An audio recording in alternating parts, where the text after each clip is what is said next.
my name is Davi Cohen. I'm here in Washington, D.C. at the Capitol where I go to school at George Washington. Unfortunately, we're coming up on a year since the tragic shooting in Parkland, Florida. And while a lot of activism has come out of this tragedy, attending the March for Our Lives last year in this city was incredible and empowering to see the youth movement that came out of it.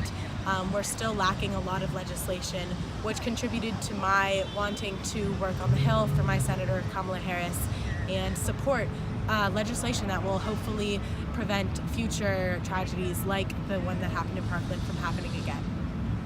It's hard to imagine that it's been 1 year since the Parkland shooting. I remember I felt so many emotions, those including sadness among me and my peers. But shortly after the shooting, that fear and sadness was translated to a want for activism. And 1 year later, I mourn the students of Parkland and continue to take a stand against gun violence. In the 1 year since 17 students were murdered in Parkland, I have woken up twice to BBC emergency notifications. The first notification announced the deaths from the Tree of Life Synagogue in Pittsburgh. The second announced the shooting at Borderline Grill here in Thousand Oaks. I don't think it's ever possible to understand the pain of losing someone to gun violence until you do.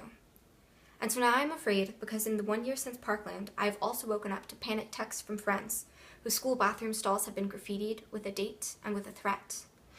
Parents were called, the police was informed, the school was investigated, and prayers were answered. My friends went back to school the next day, but I do not think that we will be so lucky next time. My name is Sam Wolf, and I am a teen fellow with the JCJ.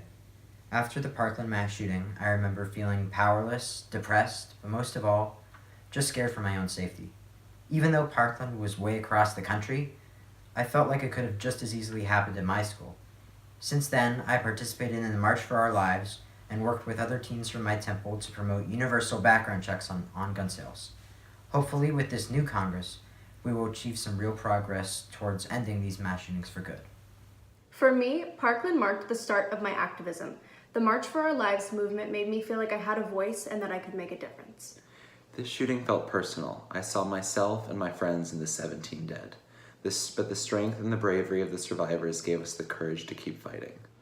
To me, the 1 year anniversary of the Parkland shooting means that we need to be aware and cognizant of what's going on in the world and remember what happened in Parkland while also considering how gun violence laws affect people today still and have affected people since.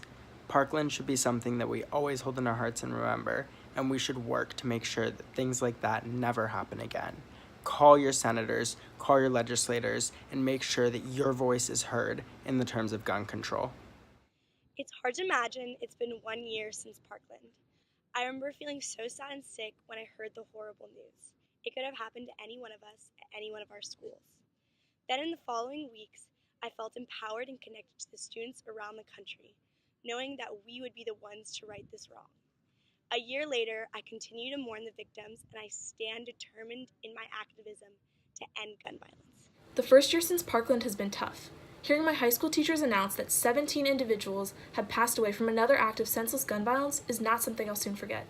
But we as high school students, as Jews, and as Americans pulled together. We organized thousands of school walkouts, worked tirelessly to increase youth voter turnout in the 2018 midterm elections, and have made passing common sense gun reform one of the most important issues today. This past year has been tough, but we are tougher.